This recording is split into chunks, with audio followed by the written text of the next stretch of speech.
বিভিন্ন স্থানে, শুধু ঢাকা মহানগরীতে না, অন্যান্য মহানগর এবং বিভিন্ন নির্বাচনী এলাকায় তারা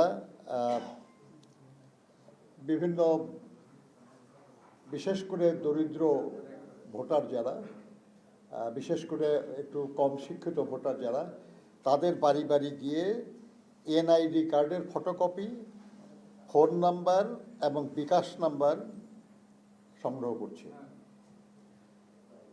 এটা কখনো হয় নাই আগে। আমরা বহু নির্বাচনে অংশ নিয়েছি, কিন্তু কখনো এটা আমরা দেখি নাই। কিন্তু এবার এই কাজটা করা হচ্ছে, এবং কেন করা হচ্ছে এই নিয়ে আমরা একটু খোঁজ নেওয়ার চেষ্টা করেছি, বোঝার চেষ্টা করেছি, এবং আমরা আশঙ্কা করছি যে তারা ভুয়া এনআইডি বানিয়ে জাল ভোট দেওয়ার চেষ্টা করতে পারে, এবং বিকাশ নাম্বার যে নিয়েছে তার মাধ্যমে তারা তাদেরকে অর্থ দিয়ে প্রলুব্ধ করতে পারে তাদের পক্ষে ভোট দেওয়ার জন্য। এটা শুধু অনৈতিক না, বেআইনি, এবং সুষ্ঠু নির্বাচন অনুষ্ঠানে এটা একটা প্রতিবন্ধকতা। আমরা বিস্ময়ের সাথে লক্ষ্য করছি যে এই বিষয়টা আপনার সোশ্যাল মিডিয়ায় এবং আপনার ট্রেডিশনাল মিডিয়ায় এগুলেন প্রকাশ হয়েছে, প্রচার হয়েছে, কিন্তু নির্বাচন কমিশন এ ব্যাপারে কোনো ব্যবস্থা গ্রহণ করে নাই। আমরা গতকাল প্রধান নির্বাচন কমিশনার এবং অন্যান্য নির্বাচন কমিশনারদের সঙ্গে কথা বলেছি। সেখানে আমরা এই বিষয়ে আমাদের উদ্বেগের কথা জানিয়েছি, কিন্তু এখনও কি ব্যবস্থা নেওয়া হয়েছে আমরা জানি না। আমরা মনে করি যে এই অনৈতিক, বেআইনি এবং সুষ্ঠু নির্বাচনের পথে প্রতিবন্ধকতা সৃষ্টিকারী কার্যক্রম সম্পর্কে তারা দ্রুত কার্যকর ব্যবস্থা নেবেন, এবং যাতে করে এই ধরনের অপরাধ সংগঠিত হতে না পারে সেটা বাধা সৃষ্টি করবেন, এবং তারপরেও কেউ করলে তার বিরুদ্ধে আইনানুগ ব্যবস্থা গ্রহণ করবেন। আমরা এটা তাদেরকে জানিয়েছি, এবং আমরা আপনাদের মাধ্যমে আমরা পুনরায় এটা উল্লেখ করতে যাচ্ছি। প্রিয় বন্ধুগণ, আপনারা জানেন যে আমাদের দেশে এইবার পোস্টাল ব্যালটে অনেক ভোট দেওয়ার একটা পরিস্থিতি হয়েছে। আমরা প্রবাসীদের ভোটের অধিকার নিশ্চিত করার লক্ষ্যে, এটা আমাদেরই দাবি ছিল, সবার আগে আমাদের দাবি ছিল এটা বিএনপির, যে আমরা প্রবাসীদের ভোটের অধিকার চাই। সেটা আমরা বলেছি সরকারের কাছে, এবং শেষ পর্যন্ত নির্বাচন কমিশন এটাতে এগ্রি করেছে। কিভাবে এটা করা যায় এই নিয়ে অনেক আলোচনার পর স্থির হয়েছে যে পোস্টাল ব্যালটের মাধ্যমে এই সুযোগটা নিশ্চিত করা হোক। আপনারা জানেন যে আমাদের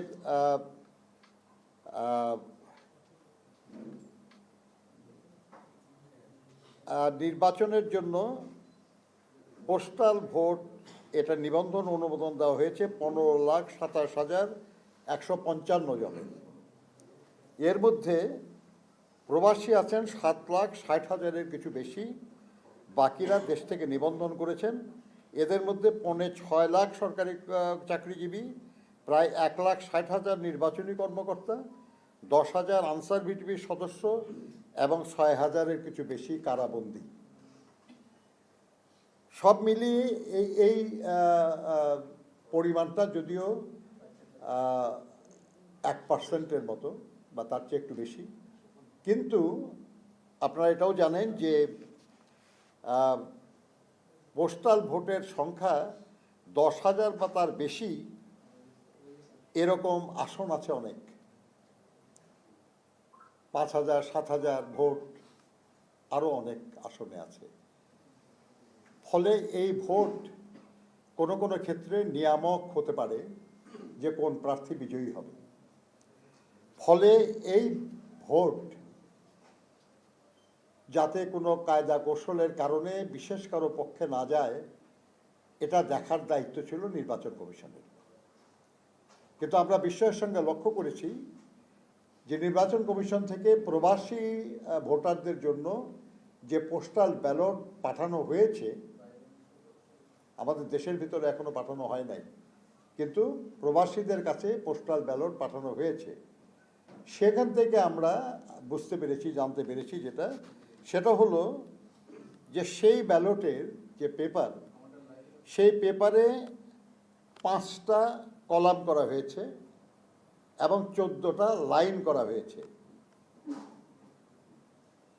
নির্বাচনের বিষয়ে যে আইন আরপিও, সেখানে শুধুই এটা বলা হয়েছে যে জাতীয় সংসদ নির্বাচনে যে প্রতীকগুলির ব্যবহারের অনুমতি দেওয়া হয়েছে, এই সবগুলির প্রতীক পোস্টাল ব্যালটে ছাপানো থাকবে। কয়টা কলাম হবে, কয়টা লাইন হবে, এ সম্পর্কে কোনো দিক নির্দেশনা নাই। অর্থাৎ এটা পুরোটাই করেছেন নির্বাচন কমিশন। আমরা যখন নির্বাচন কমিশনকে বলেছি যে আপনারা এমনভাবে এই ব্যালট পেপারটা ছাপিয়েছেন যে তার প্রথম লাইনে দাড়িপাল্লা আছে, সাতলা কলি আছে এবং হাত পাখা আছে, কিন্তু বিএনপির যে প্রতীক সেটা শেষ লাইনের মাঝামাঝি জায়গায়, যাতে করে এই পেপারটা ভাঁজ করলে আপনারা দেখবেন আর কি, এটা আমাদের কাছে এটার একটা কপি আছে, আপনারা নিজেরাও দেখতে পারেন, এখানে আছে, আপনারা দেখেন, ঠিক বিএনপিরটা মাঝখানে। যদি এটা ভাঁজ করেন তাহলে এটা পড়ে যাবে ঠিক মাঝখানে, আর ভাঁজ পড়ে গেলে একটু অস্পষ্ট হয়। এবং কেউ যদি ভাঁজ পড়া অবস্থায় দেখে তাহলে প্রতীকটা পুরো দেখাই যাবে না।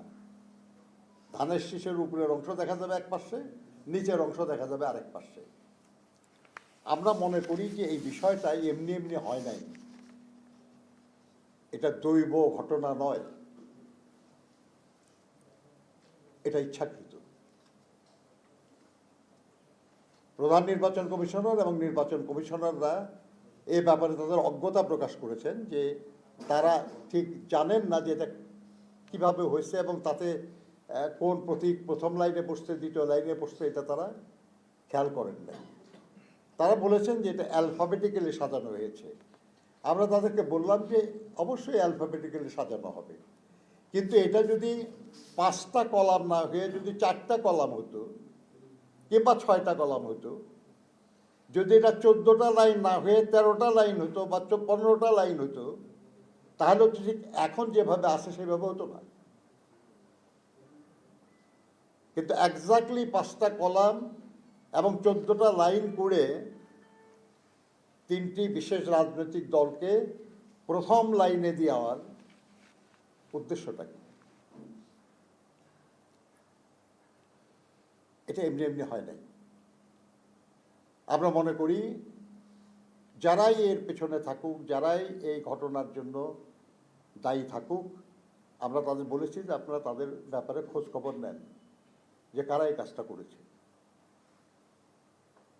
আর আপনারা জানেন যে এই ব্যাপারে অনেক রিসার্চ আছে সারা দুনিয়ায়, এবং সেখানে বলা হয়েছে যে শুধু প্রতীকের অবস্থানের কারণে 1 থেকে 10% ভোটের এদিক ওদিক হতে পারে। আমরা তাদেরকে বলেছি যে আপনারা দেশের ভেতরে এখনও বিলি হয় নাই এবং যথেষ্ট সময়ও আছে হাতে, এবং ভোটার মানে যে ব্যালট পেপার পুনরায় ছাপানোর বহু দৃষ্টান্ত আছে আমাদের দেশে। কাজেই এটা আপনাদের সংশোধন করা উচিত এবং দরকার হলে আপনারা পুনরায় ছাপায় এটা বিলি করবেন। সময় আছে, এ ব্যাপারে যথেষ্ট সময় আছে। তো আমরা আপনাদেরকে অনুরোধ করব যে আপনারা একটু নিজেরাও যদি দেখেন আর কি, আপনারা বুঝবেন যে বিষয়টা খুব স্পষ্টতই উদ্দেশ্যমূলক। আমরা এটাকে খুবই অন্যায় এবং অনৈতিক মনে করি। আমরা মনে করি যে এটা দ্রুত সংশোধন হওয়া প্রয়োজন। আমরা এটাও আলোচনা করেছি যে এই পোস্টাল ব্যালট নিয়ে আরও কিছু ঘটনা ঘটছে। আপনারা কেউ খেয়াল করে থাকতে পারেন যে বাহরাইনে একজন জামায়াত নেতার বাসায় 200-রও বেশি ব্যালট পেপার নিয়ে কাজ করার ভিডিও, প্রায় 7 মিনিটের ভিডিও ভাইরাল হয়েছে।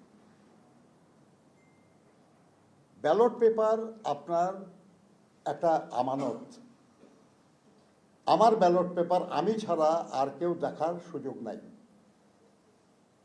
এটা শুধু উচিত না তা না, এটা বেআইনি। আপনারা জানেন যে ভোট কেন্দ্রে আপনারা নিশ্চয়ই অনেকেই ভোট দিয়েছেন, যদিও বহু বছর অনেকেই ভোট দিতে পারেন নাই। আপনি যে ব্যালট পেপারটা নেন, এই ব্যালট পেপার নিয়ে আপনি একটা এনক্লোজারের মধ্যে যান এবং সেখানে আপনি ব্যালট পেপার ভোট দিয়ে আপনি সেখানে বাক্সে ফেলে আসেন। এর মাঝখানে আর কারো এই ব্যালট পেপার দেখার বা আর কারো এই ব্যালট পেপার হাতে নেওয়ার কোনো সুযোগ থাকে না। অথচ দেখা যাচ্ছে যে এক বাড়িতে অনেক ব্যালট পেপার নিয়ে তারা কাজ করছে। তাহলে ব্যালট পেপারের বা নির্বাচনে ভোট দেওয়ার যে স্বাভাবিক প্রক্রিয়া, যে ন্যায্য প্রক্রিয়া, যে আইনানুগ প্রক্রিয়া, সেটা ব্যাহত হলো। একই ঘটনা আমরা আজকেও পেয়েছি যে ওমানের একটা গ্যারেজে গাড়ির উপরে অনেকগুলো ব্যালট পেপার নিয়ে একজন কাজ করছে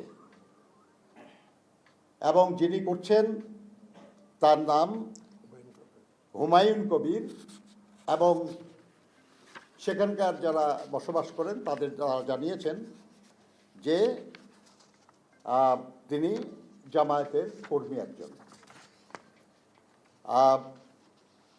এসব ঘটনা অত্যন্ত উদ্বেগজনক এবং গতকালও আমরা শুধু বাহরাইনেরটা জানতাম, সেটা নিয়ে আমরা আলোচনা করেছি।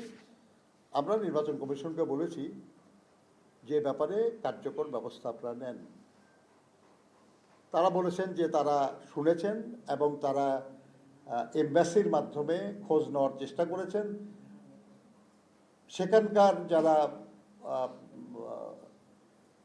কর্মকর্তা ওই দেশের, তারা বলেছেন যে ইয়েস, এরকম একটা ঘটনা যে রিপোর্ট হয়েছে এটা সত্য এবং এটা অসত্য বলার কিছু নাই। আপনার এই ভিডিওটা দেখলে আপনারা পরিষ্কার বুঝবেন, একেবারে চেহারা স্পষ্ট এসছে এবং অসংখ্য ব্যালট পেপার তাদের টেবিলে, কেউ এটা হাতে নিয়ে কাজ করতেছেন, সবাই দেখতেছে আর কি। আমাদের ধারণা যে এই 2 জায়গায় এটা ধরা পড়েছে, কিন্তু এছাড়াও অন্যান্য দেশে এই একই কৌশলে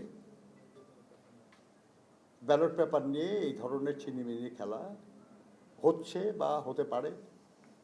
আমরা নির্বাচন কমিশনকে অনুরোধ করেছি যে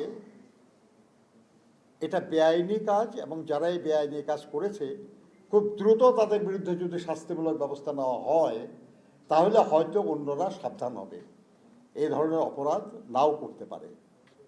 তারা বলেছেন তারা এ ব্যাপারে উদ্যোগ নেবেন, কিন্তু আমরা জানি না যে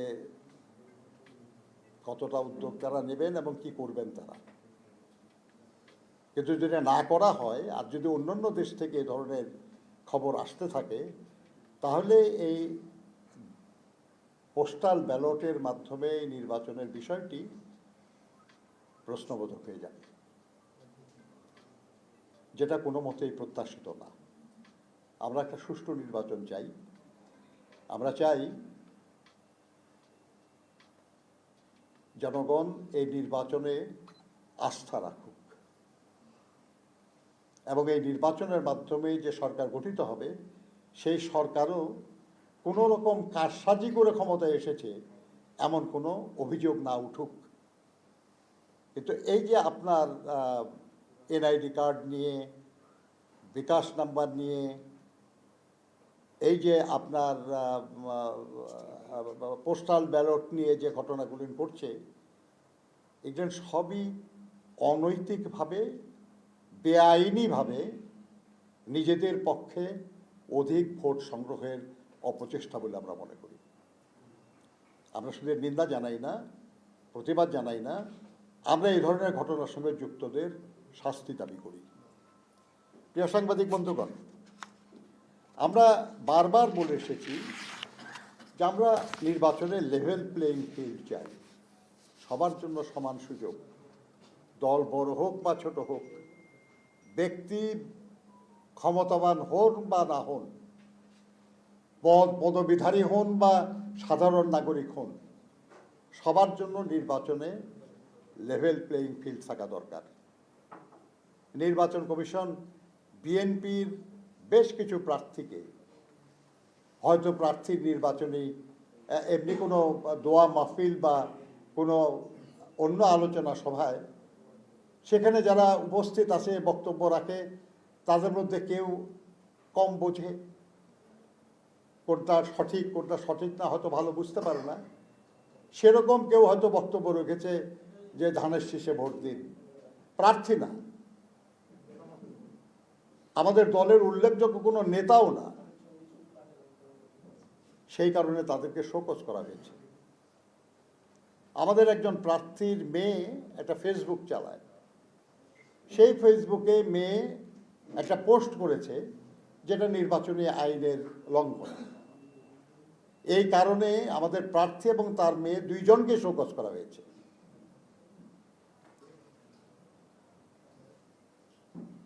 আমরা এটা মেনে নিতে পারি যদি আমরা দেখি আর কি যে সবার জন্য একই আচরণ করছে নির্বাচন কমিশন বা নির্বাচনী কর্মকর্তারা। কিন্তু আপনারা কিছু দৃশ্য দেখতে পাবেন এখানে যে অন্য দলগুলি একই আচরণ করছে না। সাধারণ প্রার্থীরা, অন্য দলগুলির উল্লেখযোগ্য নেতা, গুরুত্বপূর্ণ নেতা, এমনকি প্রধান নেতারা পর্যন্ত নির্বাচনী প্রচার চালিয়ে যাচ্ছেন। নির্বাচন কমিশন এবং নির্বাচনী কর্মকর্তাদের চোখের সামনে কোনো ব্যবস্থা নেওয়া হচ্ছে না। অথচ আপনারা জানেন যে আমাদের নেতা, আমাদের দলের চেয়ারম্যান, তিনি একটা ব্যক্তিগত সফরে দেশের উত্তরাঞ্চল যেতে চেয়েছিলেন। মৌলানা আব্দুল হামিদ খান ভাসানী, যিনি বাংলাদেশের রাজনীতির একজন প্রবাদ পুরুষ, রাজনীতিবিদদেরও নেতা, তার কবর জিয়ারত করা, 24-এর ছাত্র গণ অভ্যুত্থানের অন্যতম প্রধান শহীদ আমাদের আবু সাইদের এবং বিভিন্ন জেলার আরও যেসব শহীদরা শায়িত আছেন তাদের কবর জিয়ারতের মাধ্যমে তাদের স্মৃতির প্রতি শ্রদ্ধা জানানো, তার নানির কবর জিয়ারত করা, তার নিজের গ্রামের বাড়িতে যাওয়া এবং তার মা, যিনি গত 30শে ডিসেম্বর ইন্তেকাল করেছেন, তার জন্য কিছু দোয়া মাহফিলে অংশগ্রহণ করতে গিয়েছিলেন। পরিষ্কারভাবে বলা হয়েছিল যে এটা কোনো নির্বাচনী সফর না, রাজনৈতিক সফরও না। তিনি কোথাও কোনো রাজনৈতিক বক্তব্যও দেবেন না, কোথাও কোনো নির্বাচনী সমাবেশেও বক্তব্য রাখবেন না। কিন্তু তারপরেও এই নিয়ে কিছু উদ্বেগ, কিছু উৎকণ্ঠা প্রকাশ করেছে অনেকেই, যার জন্য নির্বাচন কমিশন আমাদের অনুরোধ করেছিল যে আমরা যেন এই সফরটা 22 তারিখ পর্যন্ত স্থগিত রাখি। আমরা নির্বাচন চাই যথাসময়ে 12ই ফেব্রুয়ারিতেই, এবং আমরা এটাও চাই যে সব রাজনৈতিক দল সেই নির্বাচনে অংশগ্রহণ করুক। আমাদের কোনো কাজে কোনো কনফিউশন যাতে না হয় সেই জন্য আমাদের চেয়ারম্যান তার এই সফর স্থগিত করেছেন। আমরা যেখানে নির্বাচনী পরিবেশ বজায় রাখার জন্য এত উদ্যোগী, সেখানে আমরা তো আশা করতেই পারি যে অন্য সবাই নির্বাচনী আচরণবিধি মেনে শান্তি, শৃঙ্খলা এবং নির্বাচনী পরিবেশ অটুট রাখার জন্য কাজ করবেন। দুর্ভাগ্য আমাদের সেটা হচ্ছে না। আপনারা ছবিগুলিতে দেখতে পাবেন যে আমাদের দেশের গুরুত্বপূর্ণ রাজনৈতিক দলের প্রধানরা পর্যন্ত তারা এমন বক্তব্য রাখছেন, এমন সব ব্যানার নিয়ে কথা বলছেন, যেটা স্পষ্টতই নির্বাচনী আচরণবিধির লঙ্ঘন। আমরা আশা করি নির্বাচন কমিশন এবং নির্বাচনী কর্মকর্তারা সাধারণ প্রার্থীদের প্রতি যেমন কঠোর, আইন পালন করার ব্যাপারে আগ্রহী, সকলের ব্যাপারেই তেমনি আইনানুগ আচরণ করবেন। এটা আমরা নির্বাচন কমিশনে বলে এসেছি। আমরা এখনো আপনাদের মাধ্যমে বলছি, নির্বাচন কমিশনের এই নির্লিপ্ততা কিংবা নির্বাচনী কর্মকর্তাদের নিশ্চুপতা সুষ্ঠু নির্বাচনের পরিবেশ সৃষ্টিতে বাধা সৃষ্টি করছে। এটা অনুচিত বলে আমরা মনে করি এবং আমরা আশা করি তারা তাদের আচরণের পরিবর্তন আনবে। এবং সব রাজনৈতিক দলের কাছে আমাদের অনুরোধ থাকবে যে তারা নিজের দায়িত্বেই এই কাজগুলি থেকে বিরত থাকবেন। প্রিয় সাংবাদিক বন্ধুগণ, আমরা বাংলাদেশ জাতীয়তাবাদী দল দেশের অন্যতম প্রধান রাজনৈতিক দল। আমাদের দল অনেকবার রাষ্ট্র পরিচালনার দায়িত্ব পেয়েছে, জনগণ সমর্থন করেছে। আল্লাহর মেহেরবানিতে আমরা রাষ্ট্র পরিচালনার দায়িত্ব পালন করেছি। বহু নির্বাচনে আমরা অংশগ্রহণ করেছি। আমরা এই বিষয়গুলি আলোকেই আমরা আমাদের কর্মকাণ্ড চালিয়ে যাচ্ছি।